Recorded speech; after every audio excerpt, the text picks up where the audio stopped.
រៀបត្រីសែនប្រចាំឆោធ្លាំងរុនដំកាមា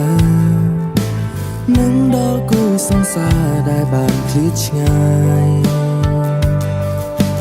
តើអូននឹងបងទេមានស្នេហ៍បងសែនខ្វល់ខ្វាយយើងឃ្លាតតែរកាយតែចិនចាំនៅបេងដួងបាញ់ចាំងរូបស្រី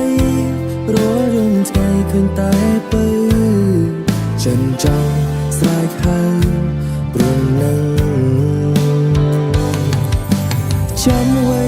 ទាំងអងពីងស្រង់ពីស័យសាសងគ្រាមួយដែលនឹងអងផ្ដាំមុនឃ្លៀតទៅ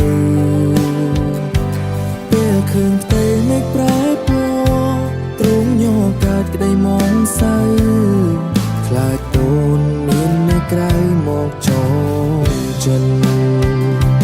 បងចង់ទូរស័ព្ទទៅសួរ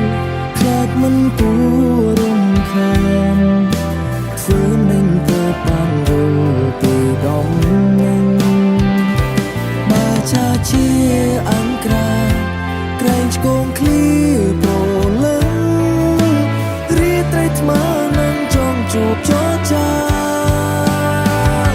ភ្លៀងធ្លាក់ចូលចំពោះស្ធារងនេះទេមានបងសូមនេះ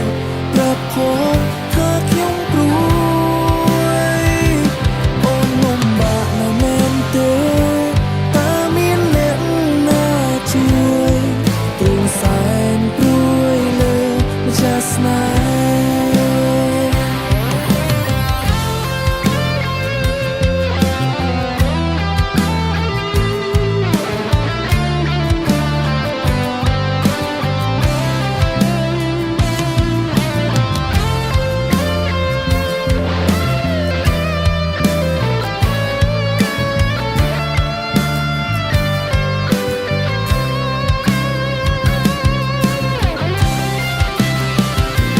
បងចង់ទូរស័ព្ទទៅសួរ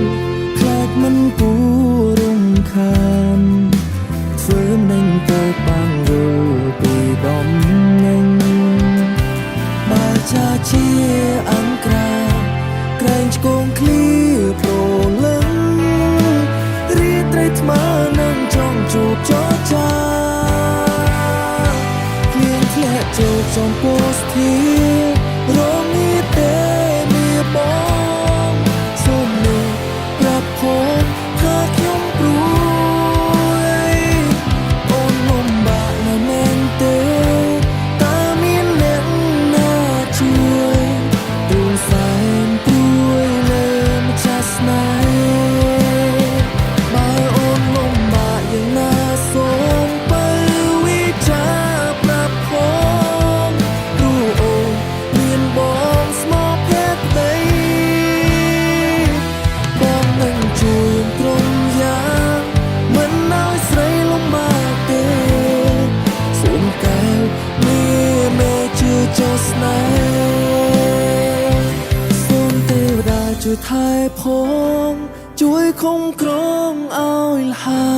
យសូមមានស្នេហ៍ពើគេងលក់